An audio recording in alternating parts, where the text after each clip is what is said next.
Voilà, loin des analystes simplistes et des conclusions parfois superficielles, on va retrouver Wassim Nasr, qui est expert et qui connaît très bien ces sujets. Wassim, bonjour. On va reprendre avec vous le fil des événements. D'abord, que s'est-il passé jeudi? Effectivement, déjà, il faut rappeler qu'on est à peu près 4 mois après la chute d'Assad. Et ce qui est arrivé ces derniers jours, c'est ce qui a été évité pendant 4 mois. Donc c'était déjà quelque chose d'exceptionnel que ça soit évité après 14 ans de guerre civile, 54 ans de dictature. Sauf que là, ça y est, c'est arrivé.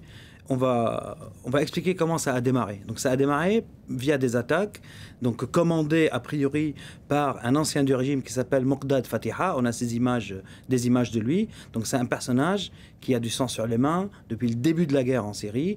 Il a lui-même documenté des exactions qu'il a commises depuis 2012. Là, il avait pris le maquis. C'est sa dernière vidéo.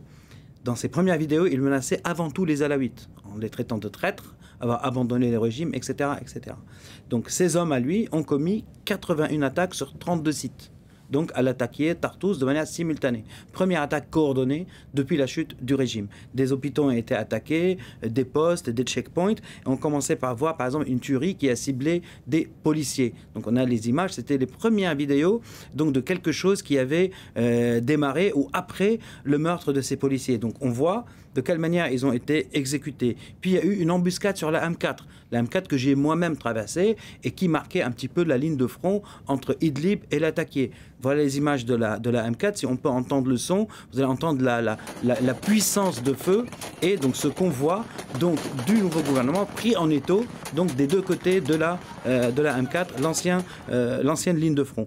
Puis on va voir à Tartous, après les premiers combats, donc dans la ville, comment il y avait des munitions préparées dans les échoppes. Donc on a les images, vous voyez les caisses de légumes qui cachent en fait les caisses de munitions. Donc tout ça était préparé, coordonné de manière très organisée et le but était de semer la panique. Parce que par exemple, les villes qui ont été ciblées en premier, c'était Jablé, on va voir les images, donc Jablé où la ville est à moitié alaouite, à moitié sunnite. Là ce sont les sunnites de Jablé qui ont vu les hommes de l'ancien régime revenir dans les rues, panique, ils vont au commissariat, ils demandent des armes pour se battre contre les anciens du régime. Puis à Jablé aussi, on voit quand les sunnites de la ville ont pris le dessus sur les autres, les pillages ont commencé. Donc on a des images des pillages, donc des pillages des magasins, des sunnites et des alaouites qui ont été pillés par les gens, par les civils. Et là on voit les forces de sécurité qui reviennent après les combats et qui dispersent la foule, écoutez bien, à coups de feu. La foule qui pillait les magasins des alaouites et des sunnites après les combats, donc les civils de la même ville. Puis ce qui est très intéressant aussi, ce qui s'est passé à Ras al-Nab'a, à Banias. Donc Banias, la ville qui a subi un massacre de la part du régime en 2013. Donc vous imaginez la peur des gens à Banias quand ils ont revu les hommes du régime dans la rue. Et tout ça, c'était à dessein. Donc là, ce sont les sunnites de Ras al-Nab'a qui s'attaquent à leurs voisins alaouites, qui pillent leurs maisons, qui les tuent et qui détruisent leurs biens. C'était juste après les combats. Donc c'est comme ça que ça a démarré. Donc ça a démarré déjà entre les communautés à cause de ce que ont fait les anciens hommes du régime. Puis on va voir des exécutions sommaires. Et là, c'est quand les renforts sont arrivés des autres régions. Et donc, de par la Syrie, disons, de manière complètement désordonnée, les gens ont commencé à arriver à l'attaquer. Là, c'est un ancien colonel de l'armée syrienne exécuté. Il s'appelle Mohamed Makhlouf. Puis on va voir des images de vidéos de cadavres dispersés dans les vergers. Exécution sommaire aussi. Et puis on va voir une exécution où on voit pendant, là c'est les vergers, et puis il y a une exécution qu'on va voir dans la prochaine vidéo, où on voit dans la vidéo qu'une voiture des forces de sécurité était présente.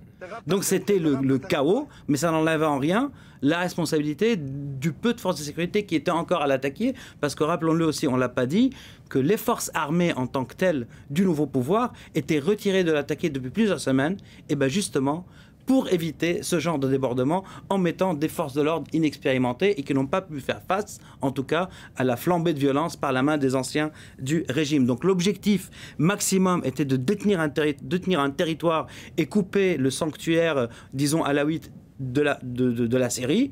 Et l'objectif minimum était de susciter une haine confessionnelle. Est-ce qu'ils ont réussi ? En tout cas, l'opération militaire en tant que telle est terminée.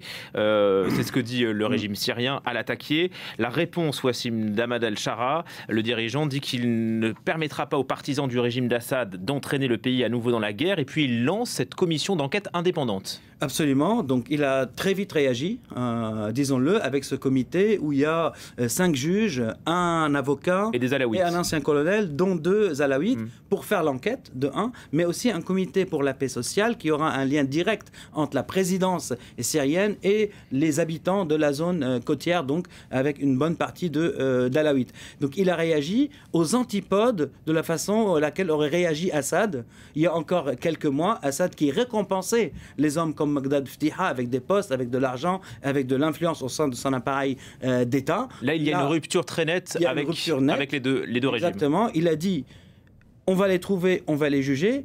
Et il a dit, ceux qui ont outrepassé les prérogatives de l'État, donc ceux qui n'étaient pas dans les rangs des forces de sécurité ou de l'armée, mais aussi ceux qui ont abusé de leur pouvoir. Donc il reconnaît d'une certaine manière qu'il y a eu des abus de la part de ces hommes à cause de la charge, on va dire, confessionnelle, parce que rappelons-le, Ahmad Shara marche sur un fil de rasoir. Donc, il y a dans ses rangs les plus radicaux qui ont vu ce qui s'est passé et qui lui ont dit, ben voilà, ça c'est le résultat des amnisties que tu nous as imposées. Si on avait tué tous les anciens du régime au moment de la prise de Damas, ça ne serait pas arrivé. Et en même temps, aussi dans ses rangs, ceux qui veulent une justice équitable, une justice transitoire et tourner la page. Ce qui est aussi dans ses objectifs. Il y a même dans ses rangs des gens qui disent maintenant il faut libérer les djihadistes emprisonnés toujours à Idlib pour qu'eux aussi rentrent dans la danse et dans la bataille. Donc il est vraiment dans une situation particulière. Au bout de 2 jours, il a essayé avec ses hommes de faire blocus autour de la zone de l'Attaquié, d'empêcher l'arrivée dans les villes, et il a appelé tous ceux qui sont venus en renfort, entre guillemets, aux forces de l'ordre, à quitter les lieux, à partir, quitter l'Attaquié.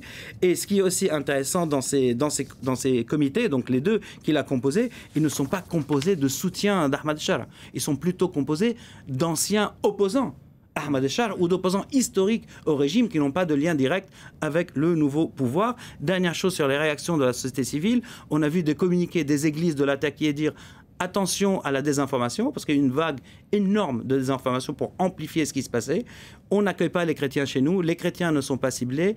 Un communiqué de l'évêque d'Alep qui disait peu ou prou la même chose, et aussi la prise de parole du patriarche orthodoxe qui disait peu ou prou la même chose. En ce qui concerne les chrétiens, un seul assassinat est documenté, donc c'est le père d'un prêtre qui a été tué chez lui. Tout le reste des civils tués, ce sont des alaouites, alors on parle. Vous le disiez, Wassim, on est à 4 mois seulement depuis la chute de Bachar al-Assad. Ces événements sont suivis de près à l'étranger. Ces promesses de transparence, de justice du président par intérim, elles sont plutôt saluées par Washington et Paris. En tout cas, c'est entendu. C'est salué, c'est entendu. Toutes les chancelleries occidentales ont fait des communiqués en appelant le nouveau pouvoir Ahmad Shara à trouver les coupables et les juger. Personne ne l'accuse directement, y compris l'administration américaine. Donc Marco Rubio, qu'on ne peut pas soupçonner de sympathie pour le secrétaire d'État américain. Exactement. Il y a une délégation des Nations Unies qui est sur place pour parler avec les gens. Ahmad Shara lui-même a envoyé des émissaires vers la base russe de Hmaïmim où beaucoup d'alaouites ont trouvé refuge. Il y a eu une fin de non-recevoir, ça peut se comprendre. Voilà. Par contre, avant-hier soir, il a envoyé des aides vers cette base pour une aide alimentaire, disons, aux gens qui ont trouvé refuge dans cette base, sauf que c'est pas fini. Ça veut dire, hier encore, à Damas, on a les images, il y a eu des escarmouches dans le quartier de Mazz et de Damas, entre des anciens du régime et les hommes du nouveau pouvoir. Avant-hier, ça c'était hier, avant-hier à l'Attaquié, c'était la même chose. À Alep aussi, il y a eu la même chose. Donc, ceux qui ont intérêt à ce que la Syrie soit troublée ou que le nouveau pouvoir ne se consolide pas, sont les premiers perdants. Les premiers perdants, donc, ce sont les Iraniens, qui cherchent encore à attiser le conflit pour re-rentrer dans une phase, on va dire, de désordre, pour qu'ils puissent remettre un pied en Syrie. Donc, ce qui est très important aujourd'hui, c'est que les sanctions soient levées, que le pays commence... Et ça peut porter préjudice, ça, cette demande des autorités syriennes ? À qui ? La levée des sanctions, tous ces événements. Évidemment, parce que le monde regarde. Et jusqu'à l'heure, il y a des sanctions qui étaient partiellement levées par l'Union européenne, des sanctions suspendues par les Américains. Mais juste à titre d'exemple, parce que la question est bonne, les Qataris qui essayent de payer les salaires des fonctionnaires de l'État syrien, et pas que du nouveau pouvoir, n'arrivent pas à le faire à cause des sanctions américaines. Donc tant qu'il n'y a pas de l'argent qui rentre et l'économie n'est pas remise sur pied, la Syrie, on l'a dit 1000 fois ici, reste ouverte aux ingérences. Tous les démobilisés de l'armée, tous les démobilisés de l'administration, tous les anciens trafiquants de Captagon, tous les désœuvrés de la guerre, on va dire, s'ils ne trouvent pas d'autres débouchés grâce à la reprise de l'économie, vont évidemment retourner à faire ce qu'ils savent faire. Donc la guerre, les trafics et la criminalité, sans parler du facteur djihadisme, terrorisme qui est aussi au coin de la rue. Merci infiniment pour cette analyse très fine, comme d'habitude, Wassim Nasr. Et vous revenez bien sûr quand vous voulez.